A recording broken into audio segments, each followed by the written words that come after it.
Welcome to the Let's Clear the Air Energy Podcast. Conversations focused on how some of the world's top energy leaders are innovating to deliver clean, affordable, and reliable energy for the future. Your hosts are energy and climate expert Dr. Andrew Parker and midstream industry veteran Adam Murray. Now, here are Andrew and Adam.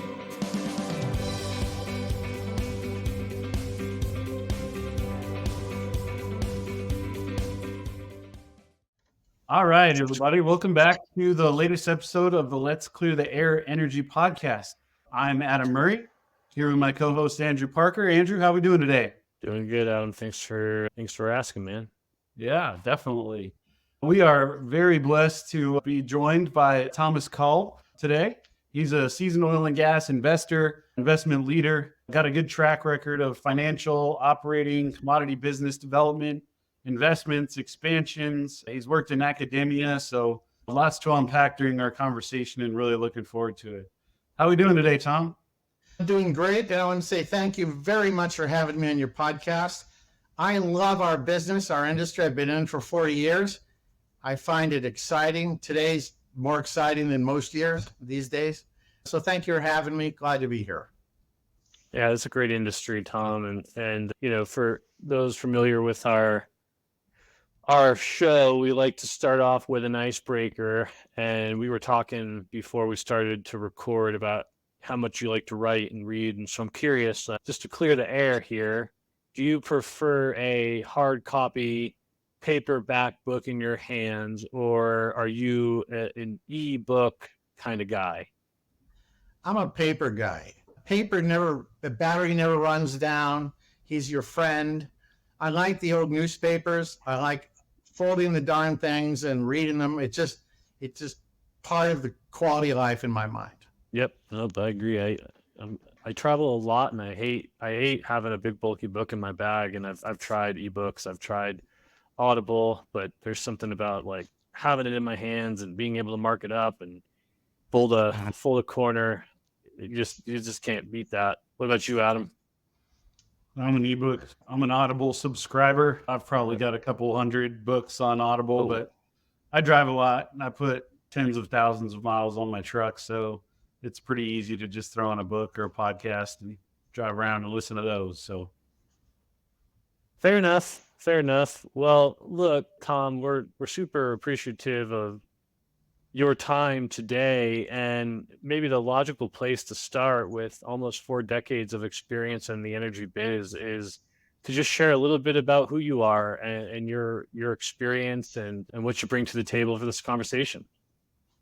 Well, I entered the energy industry in 1975 when I got out of Connecticut and I went to Texas to go to school. I became a T-sipper at Austin, earned a petroleum engineering degree in 79, and then went to work for Texaco, where I was with the Middle East. I was in Saudi Arabia for a couple of years, then the UK North Sea for about 5 years. And then in 86, it all went to $9. I went back to school, MBA, and then I got into the dark side of the industry. I essentially became a money and deal guy. But my specialty was bridging, assets and cash. And that's where I spent the next really 3 decades until maybe 4 years ago or so, where I left that and was hired by Lamar University to stand up a new midstream fund, a midstream center that would bridge the academic world and the midstream industry. And frankly, there weren't any around. There are about 160 or so energy centers in American universities, but there's not a single midstream center. There's a gap. Midstream is like the redheaded stepchild that nobody wants. It's amazing because it's a huge industry and it's so important. And that brings us to where I am today. I spent the last 4 years building a midstream center, trying to be relevant. You hurt my heart a little bit being an Aggie, and I didn't realize you're Texas UT guy, and you guys just stole our baseball coach, and yeah, that one hits years ago. Oh man, that is painful. My brothers was at A&M while I was at UT, same years. And so it was at family Thanksgiving and Christmas and stuff. It was always fun. Yeah, I would imagine. Well, I think with that recent poaching of the baseball coach, the rivalry is renewed, especially considering they play each other in football this year. So it's Yeah. a little bit more of a sub story there. But Adam, over to you. Yeah, so Tom, I mean, you talked about opening the Midstream Center. We're all here sort of midstream centric with the Let's Clear the Air campaign and the Gas Processors Association. But what is your thoughts on the midstream? Why did you choose the midstream as far as being that critical piece? Was it just because it didn't exist, or were you working in it and passionate about it, or how did that come about? Well, frankly, before I stood up the Midstream Center for the great state of Texas at Lamar, I was really an upstream guy. I dabbled in midstream here and there as was required to, for upstream. You have to have takeaway. And so, but it wasn't really a focus. But when I started looking at the academic stuff and the colleges and the opportunities, what I saw was that midstream was ignored. It didn't exist. There was nobody serving it. It was sort of mind-blowing to me. Midstream, I think the market capitalization of the industry is like the top 48 companies, something like, three-quarters of a $700 billion. They make net profit of $50 billion a year. They employ 350,000 people. Right. Nothing can happen, old school carbon or new school hydrogen and CO2 without the midstream. And so I being, frankly, trained up as a deal guy over the prior decades, saw an opportunity where the very large, powerful value proposition existed. You just had to harvest it. And so it became a focus of mine. And I brought that enthusiasm to bear, with the center. And I guess I could discuss what I did there briefly, the strategy, but if you want. Well, I mean, I think, the Let's Clear the Air campaign, really its goal is to, dispel misconceptions about the energy industry, right? And in academia, we've had a couple other guests on that shared their experiences in academia, being an oil and gas person or a fossil fuel person, whatever you want to call it. But were there any misconceptions that you encountered, or any sort of pushback from the campus and anything like that? And if so, how did you personally kind of address that as you were growing that part of the university? Well, a great example is about 3 years ago, the university got a new president, and I went to meet him. We sat down together, and he said, "Tom, you have to forgive me, but what's midstream?" Yeah. And I burst out laughing, and I opened up a PowerPoint presentation. The first page of every PowerPoint I've done the last 4 years is a cartoon showing upstream, midstream, downstream. It's a representation, and essentially the midstream was, gas, oil and gas, NGL transportation, gas processing, NGL fractionation, LNG terminals, then terminal and storage services. That was my definition of midstream. And so I did that. I also came across, there's a lot of people a lot of professors that had, they had a lot of technology, a lot of brains to bring to bear, a lot of capabilities. And I found students, I gave some presentations and they didn't know. It was very clear to me that education of not just of students, of faculty, of the marketplace, highly educated, knowledgeable people, interested people had no idea of what the midstream was or how it impacted their lives. And so that became a centerpiece of the mission and the various, I would say, the building bricks or blocks of the Midstream Center. Definitely. I mean, you kind of touched on it, but in your opinion, I know the answer to the question, but how do you think you bridge that gap, of regarding energy production, delivery, midstream? It's very important. And yeah, it's a good question. I approached it from a number of directions. I had a certain budget, and I wanted 60% of my budget to go to feed seed capital to practical research by the faculty on industry-driven issues and problems. If you leave faculty their own devices, they'll do what interests them. It won't necessarily be tied to what industry needs. But my view is that I don't care if you're doing great things. If it doesn't move the midstream industry mission forward, I don't care about it. I'm not going to fund it. So I funded Total of almost $2 million over the last 4 years in seed capital and projects. That is one thing that was done. Another thing, a second element, was education of faculty. Yeah. We have a lot of good faculty, and the great example tells the story. About 2 months ago, this fellow came in. He's a senior professor in mechanical engineering, fluid mechanics, fluid flow. That's his centerpiece of his life.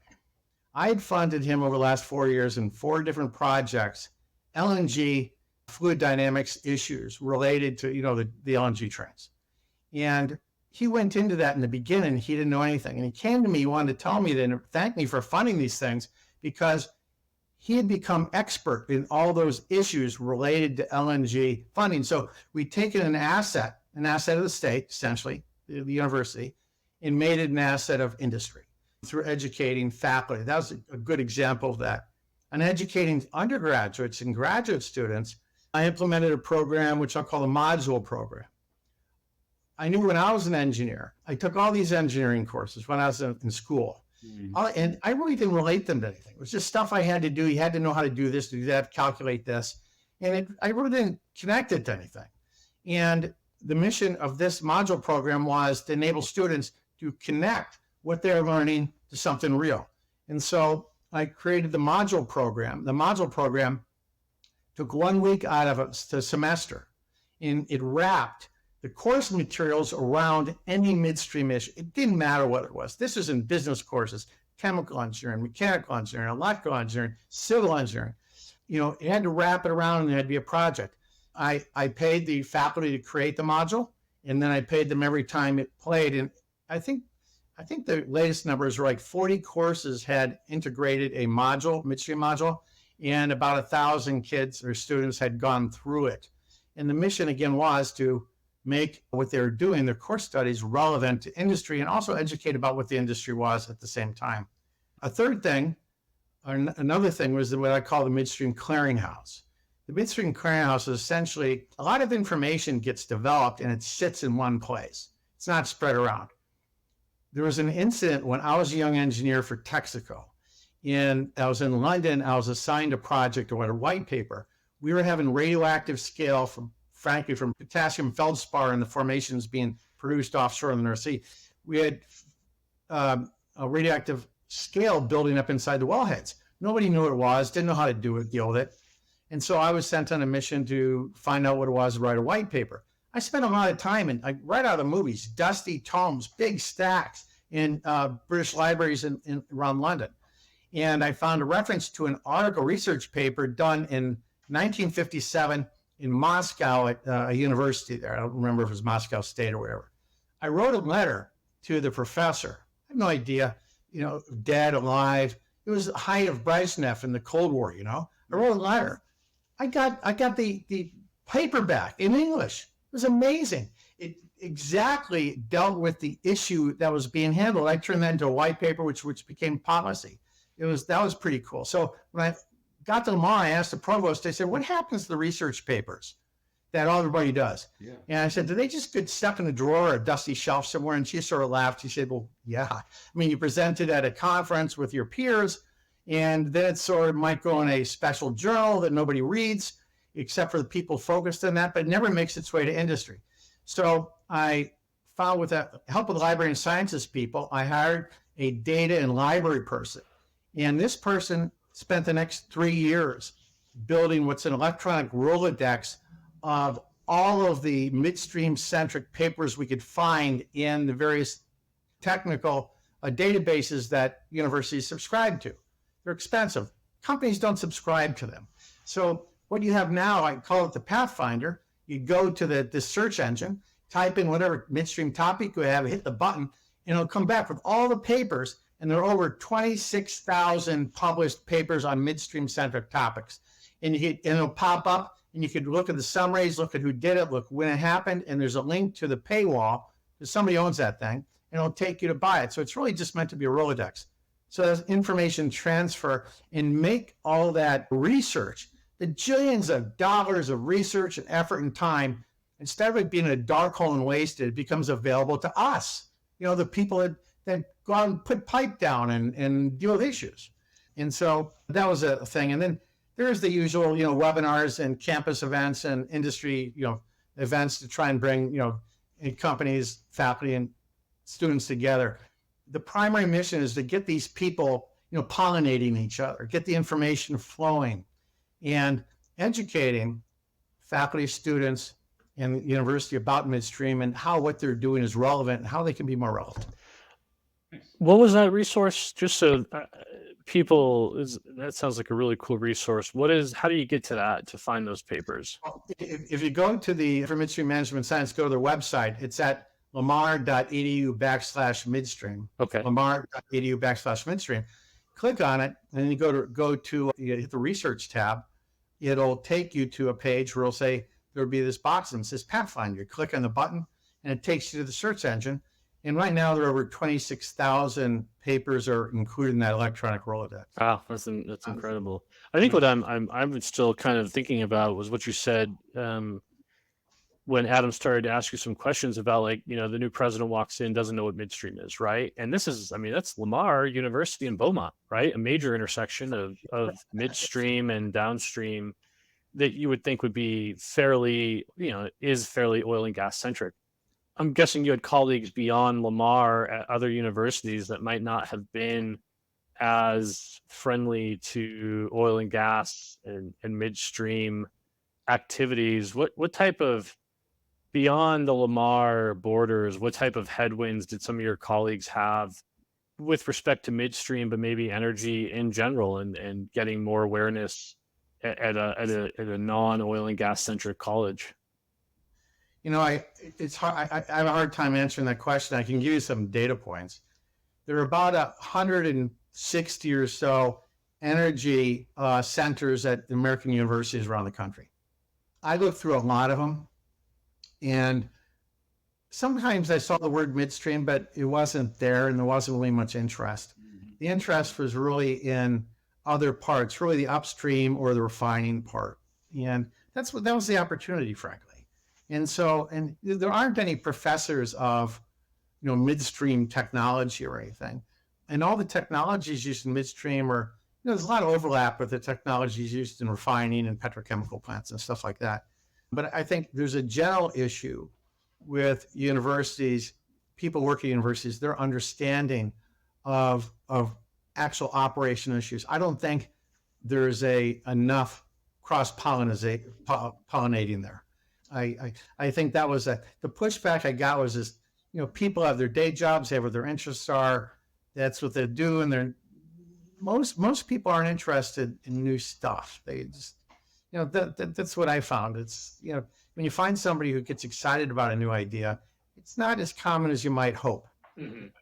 Yeah. So what, just, I guess, broadening the conversation a little bit, I mean, with all your expertise in midstream, what are some of the overarching challenges and opportunities that the industry is facing today?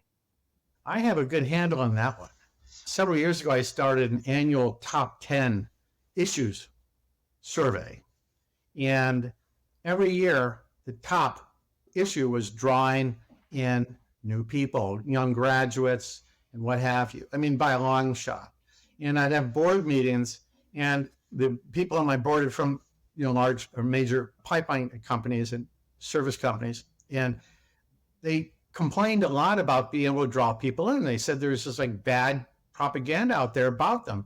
And I saw this, and I said, I asked the question, is it in a bad place to start a career? Is it low tech? Is it dirty? Is it going to be gone in 10 years? Like, everything else, that's carbon based. This is one of the things people say, replaced. And so I said, I thought I know the answer. I thought I had a good handle on it, but I decided to look at the facts.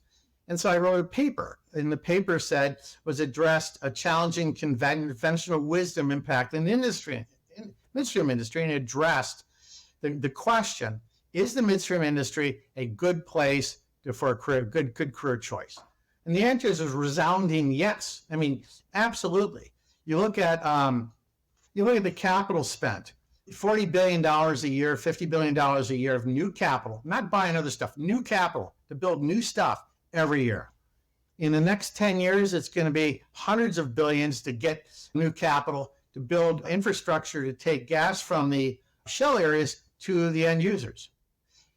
If you include taking gas to the new LNG plants being built around the country, it's like $800 billion over the next 20 years. There's going to be a lot of design, a lot of construction, a lot of high tech, a lot of cool stuff going on. That's one thing. The midstream industry employs about 350,000 people, professionals.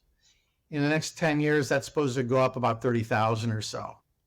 A college kid, you graduate from any college with a STEM degree or an engineering degree, your starting salary, you're 22 years old, you frankly don't know how to do anything. Your starting salary is anywhere from $90,000 to $110,000 with a 10 to 20% bonus. And the world's your oyster because there's a lot of development, a lot of also redevelopment. About 50% of all the major pipeline systems in the United States are over 50 years old. That takes a lot of redevelopment, a lot of maintenance, a lot of tech, a lot of cool thinking. It's huge.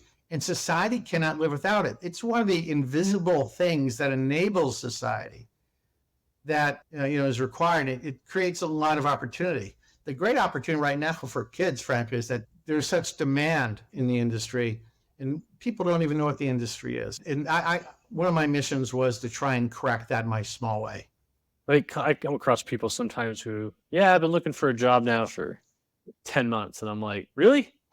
Like, you've been looking for 10 months. Like, you're not looking in the right places then, right? Because to your point, I think there's every company I know in midstream is hungry for talent. I think good human capital is harder to find today than ever before, right? And so I think those comments really resonate. Yeah. Well, kids like Google, high tech, Google, Apple, all these sorts of companies. But one thing that people don't realize is that whether it's petrochemical, midstream, or upstream, technology is the driver. It is just the driver. It used to be your grandfather's midstream company was the guy, you're a pipe and valve man. Nowadays, you're talking about there's a lot of data. Data is cheap. How do you manage it? How do you take into account different fluids? Hydrogen, CO2, natural gas. Can you mix them? Can you ship them? How is the pumping different? There's a lot of material science. There's a lot of computer science. If you're interested in cyber, there have been some big cyber events in recent years, and guess what happens when the cyber event shuts down a pipeline company? The Eastern Seaboard gets no gasoline. It's not a low-tech industry anymore. It's not. And they need people with that kind of interest. Yeah, we've touched on that a little bit. I mean, we have companies in our industry that are putting out mobile Bitcoin miners. I mean, if you're into Bitcoin or whatever, you can make your own Bitcoin farm with flare gas. We have major midstream companies now are launching their own satellites or buying satellite companies. I mean, you can be a space engineer and work for a midstream company at this point in time. So, I'm wearing a previous company that we had talked to on this podcast, CCOPS. They sent me a hat. I asked for some hats, and they were one of the folks that did it. So I'm representing them. But, they do emissions monitoring via various different technologies, right? Drones and satellites and all the things. So pretty interesting stuff there.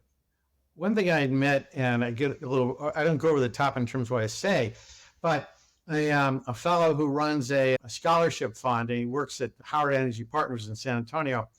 I finished a meeting with him, right? Brought him and introduced him to 3 deans at the university, because I wanted them to get to know this fellow in this company, and which is working with us a number of things.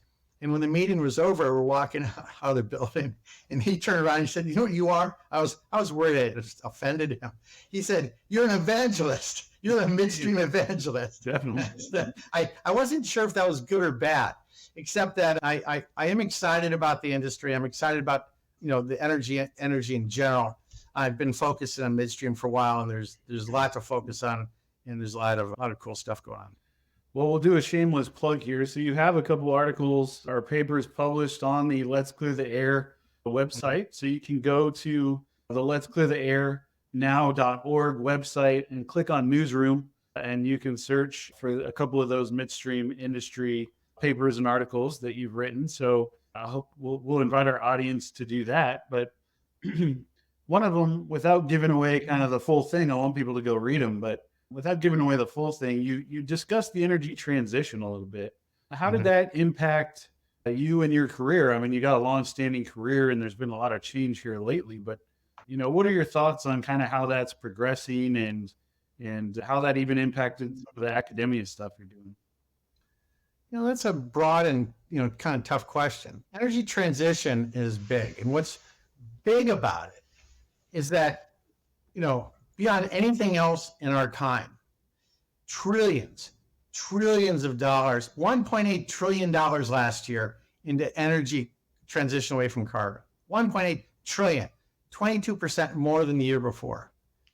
And so that's where the money goes. What happens with where the money goes? That's where everybody goes. It's where the activity goes. Yeah. And so I was thinking about, what does that mean?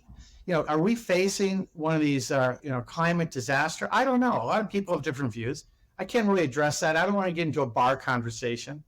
So tremendous amount of money has been spent, and it's being spent more every year, and it's building. And what else do I know? Well, I know if you're spending that kind of money on R&D, you're going to get it may not be great investments from the original investors, but you're going to get a lot of new discoveries, a lot of new technologies. Mm-hmm. And, I was thinking about that, and it made me think of NASA. NASA, the Mercury and Apollo programs. John Kennedy's, fly to the moon speech. It was inspirational. It didn't do much for the ordinary guy in the street, but it was inspirational. What it did was it,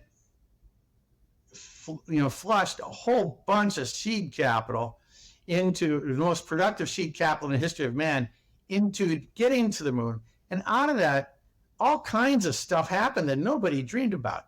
It put our entire country 5 to 10 years ahead of the rest of the world in computers and aerospace and things like that, mm-hmm. which led to us dominating technologies and industries for a lot of years, and all kinds of products and stuff. And so I thought it was a good analogy for where we are today. I don't know what tomorrow's going to bring, but I know the world is being flooded with money in this topic. A lot of good research is being done. Probably a lot of money is being wasted, but I guarantee you, I know two things. The money's being spent, we're going to get some cool stuff. And I think that the future winners, are the ones that are able to identify, harvest, and make something out of the inventions that come out of this effort. Yeah, and that article that Adam's talking about, just for the listeners, is titled, "When It Comes to Rapid Energy Transition, is Spending Other People's Money a Moral Hazard of Separating Actions and Consequences, or is it Visionary Leadership?" Which is a super interesting title, right? Because that's a different paper than the one I was just talking about. But yeah, I find that one interesting. Well, let's talk about this one too, right? Because this one is pretty interesting, kind of just asking that question about, and you point out like projects like the great Egyptian pyramids. If you're familiar with what the Saudi royal family is trying to attempt in Saudi Arabia with this big project that's going to basically traverse part of the country, and it is interesting, right? Like the money, the effort, the time, the R&D getting spent into, getting thrown in. And I think you kind of hit on a lot of it, right? Is it moral hazard? Are we preventing a catastrophe, or is, are we what are we actually doing here, right? Because, a lot of the ideas and conversation around the energy transition feel 30 years ahead of where they actually are at today, right? And so I think in that conversation, it's easy to get, I think people get misled to believe that this is something that has to be done today, right? Yeah. So talk a little bit about that article and what motivated you to write that. Well, I was reading the Wall Street Journal, my paper Wall Street Journal one morning, mm-hmm. and with my dog at my feet, coffee in my hand, and I saw this article. And there was articles on the Saudi project, and I saw that they're going to turn like 26,000 square kilometers into a big industrial city and stuff. I thought, wow, that's a big project. And then I saw one of the more interesting elements of the project was it included two multi-trillion-dollar buildings, each of them taller than the Empire State Building and 100 miles long. And looked at that, and the letters OPM jumped into my mind. I thought, that kind of connects me to energy change over time, the energy transition, because there's a lot of uncertainty. Again, I've already covered that, we know the money's been spent, we know we're going to get good things out of it. What we don't really know yet. And this made me think about motivations. And so I took a look at, monster projects funded by society over time. OPM, society's money. And I looked at the pyramids. Pyramids were they're really cool from a historical perspective. But, I have to ask the question, was it really in the interests of the people, the society at that time, to spend all of their wealth for 20 generations on building these crypts? People have the good reasons for doing it, but was it really in the interests, or was it the moral hazard of OPM? It's kind of like tails you lose, heads I win. And so what I thought, I took the pyramids as being an example of moral hazard. And then I looked at the Saudi project. I can't judge what they're doing, but from my chair, it looks to me like moral hazard time in OPM. Separation of action and what happens. Yeah. OPM. Then I said, well, you can take this and roll it into rapid energy transition, taking the same perspective. You could take the view that it's a moral hazard issue with OPM, because we're pumping so much money into something so fast because we got to get it done right now because we're all going to die. Global temperatures are rising, slow but sure. But is this the right answer, or is it just really the moral hazard come into play by the people who are in power and have this? I didn't mean to interrupt you, but it's a great point, right? Is a juice worth the squeeze, right? Is kind of what you're asking. And but there are great projects at work. The Manhattan Project. I see that one, I represent that as visionary. Now, what's amazing to me is, you think of all the money, all the national wealth spent in World War II. Almost 1% of it was spent on that one project. $1 out of every 100 was spent on that one mysterious project, with these half-baked nuclear scientist guys, scratching stuff out that nobody understood. That was visionary, putting the money and stuff behind it because they had to beat the Nazis to a bomb. The threat was so great, they had to go there. To me, that was visionary on FDR's part. Then along in 56 or something came Eisenhower and the federal highway system. Another gigantic project that would affect every man, woman, and child. It raised gas prices 2 cents a gallon, federal tax to pay for it. And that was a project that, to me, was visionary. It interconnected everybody. It affected every town, state, county, human being in the United States. It dramatically, I don't have the facts on this right now, but I'll state my opinion. It dramatically enhanced GDP, economic growth, and the welfare of our people. It was a lot of money. $300 billion in today's thing in a construction project. Are you kidding me? It's a great visionary. Yeah, it's a great way to reconsider a question. I think that a lot of people in the industry, a lot of people talk about, energy poverty, right? Energy reliability, grid security, and I think it was just such an interesting way that you're kind of asking that question and making the point in the article, right? But in like a very different way. And, sometimes it's up to history to decide, right? Yeah. My real ultimate point is we have to question our motives when we do these things. Is this what we're doing in the best interest of the American people? We care about the world, but we care about the American people. Mm-hmm. We're Americans. And so is this the best way? Could we do it better? And while making this discussion, I seek to avoid what I'll call bar arguments.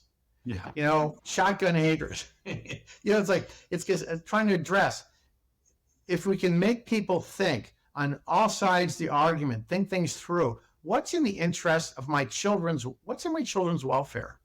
If we bankrupt society, we spend all our money on this, and we save the world from an existential threat, perhaps it's worthwhile.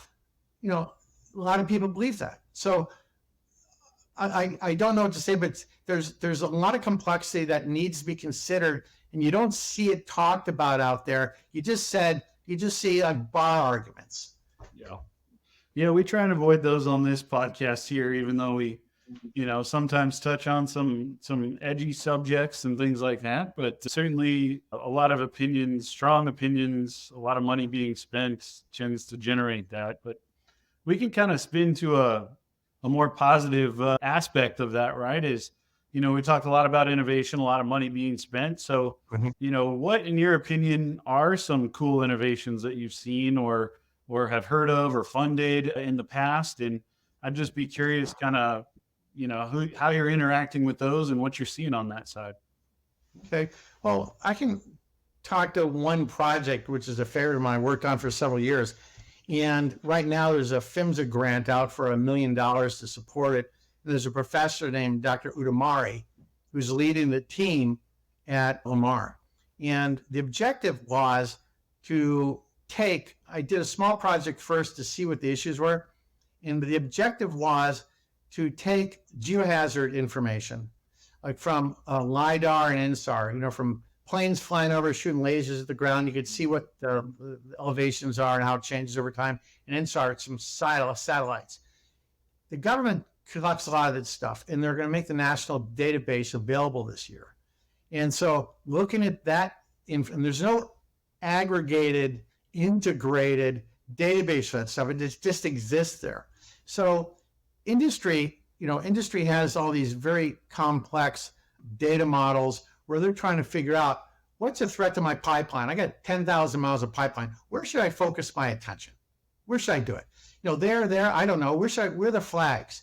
And they send smart pigs through, and they get bends, and they get all kinds of information. But one thing if they don't get good information on is the geohazard stuff. And so the ultimate objective of taking the INSAR, LIDAR, monument, weather data into one database and coming out with ultimately what you're looking for is probability of soil movement.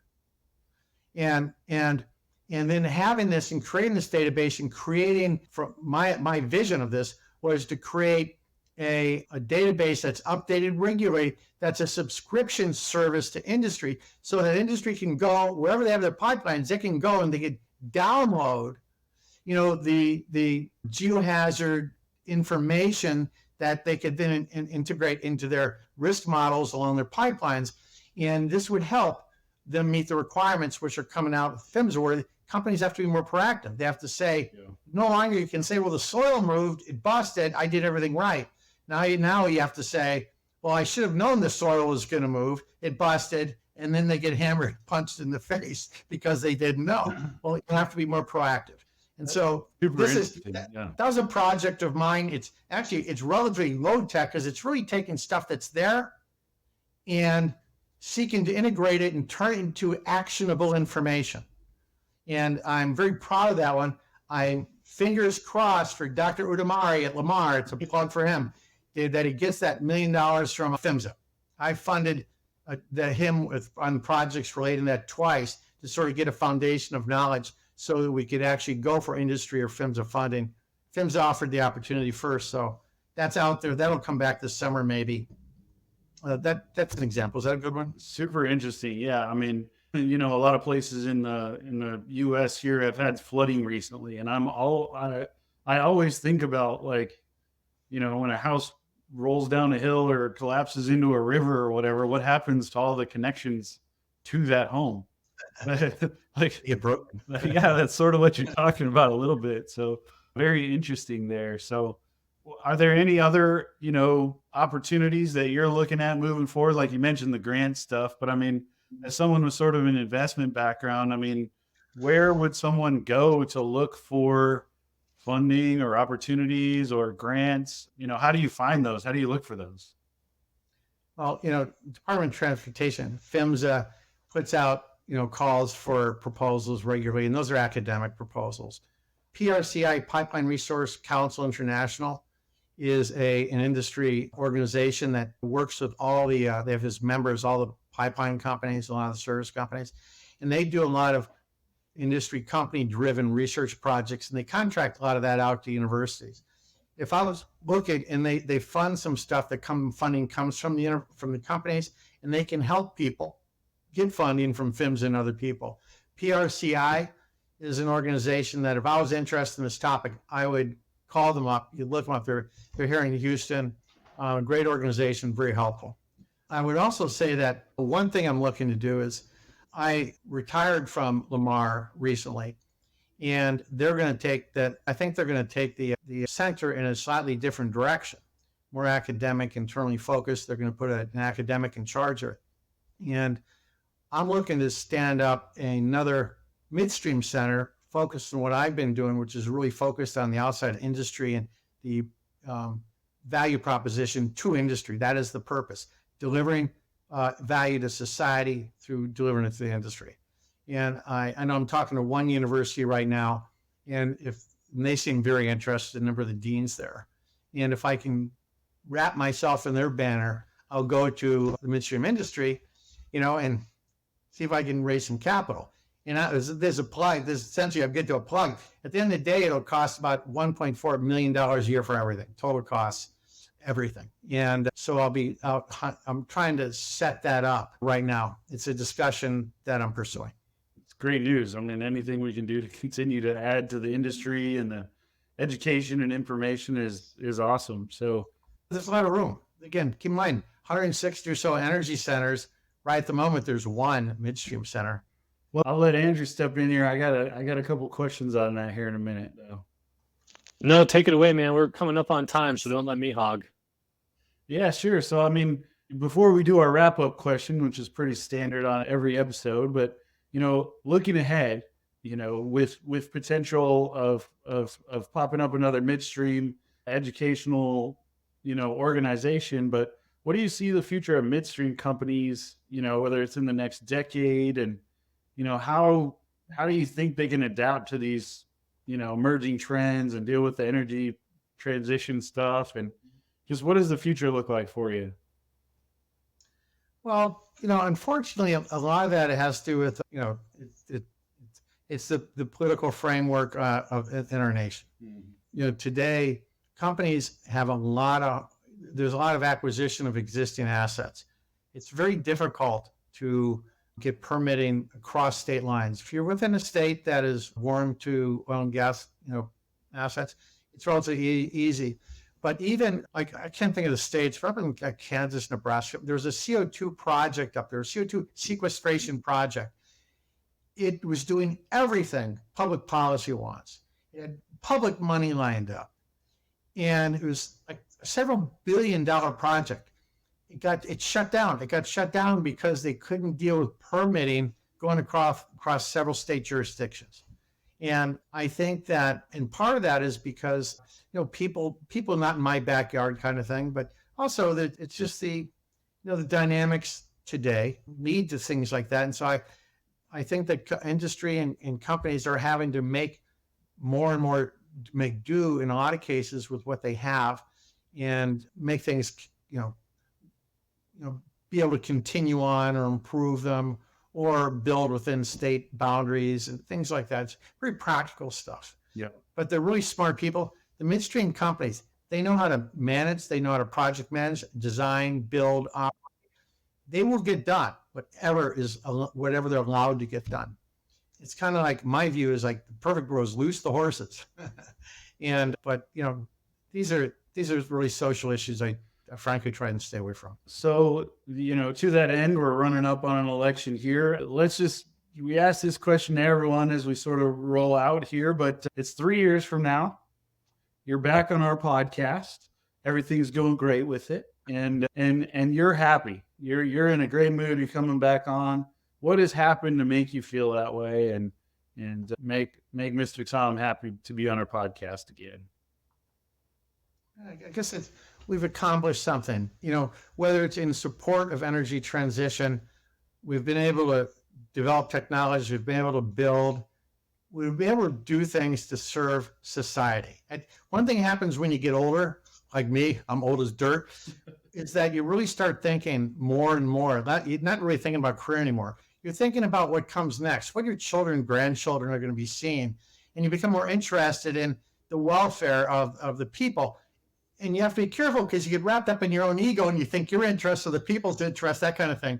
But, what would make me happy is if the development of energy, all types of energy, is thoughtfully coordinated with the objective of bringing efficiency, low cost, energy growth to our nation, which frankly is needed to improve the standard of living and make things a better world. Our entire society, frankly, has been based on inexpensive energy. It's a foundation. Right. And so I hope to participate in that, and we'll see. Well, thank you so much for the conversation. I mean, I feel like we can continue on for a few more hours if we wanted to. We try and keep them in short bites for the audience, but how can our audience reach you? Any websites, social media, anything like that you participate in? I'm on LinkedIn. That's all I can tell you. If you want to reach out to me for something, have my email if you want to give it out to the people. We'll get with Kevin and put that in the notes. And if anyone wants to reach out, we'll definitely provide that. So thanks again, Andrew. You got any closing statements here? No, super. I didn't know what to expect, but man, what a wealth of knowledge you are, Tom. And I'm going to be hitting up Kevin for more of those essays because the few that he shared ahead of time were super awesome. And I think some of them, if folks want to check them out, some of them get posted to the Let's Clear the Air website. So make sure you go on and read a few of them because they're very thought provoking. So appreciate your time today. They're also short. Yeah, they're super easy to read. When I saw like, oh, here's an essay, I'm like, oh man, I don't have 20 minutes to read this thing, but it was nice and easy. So awesome. Well, hey, thank you for having me. People sort of joke, my kids joke, and friends like, I'd like to talk about things that interest me. And I am a little bit of an evangelist in the energy environment. Thank you for doing that. Yeah, thank you for doing that. Keep sharing the good information. Best of luck with your endeavors moving forward. And to our audience, definitely make sure you subscribe, make sure you follow, make sure you go to the website and check out everything that Let's Clear the Air is doing. And we look forward to chatting with you next time.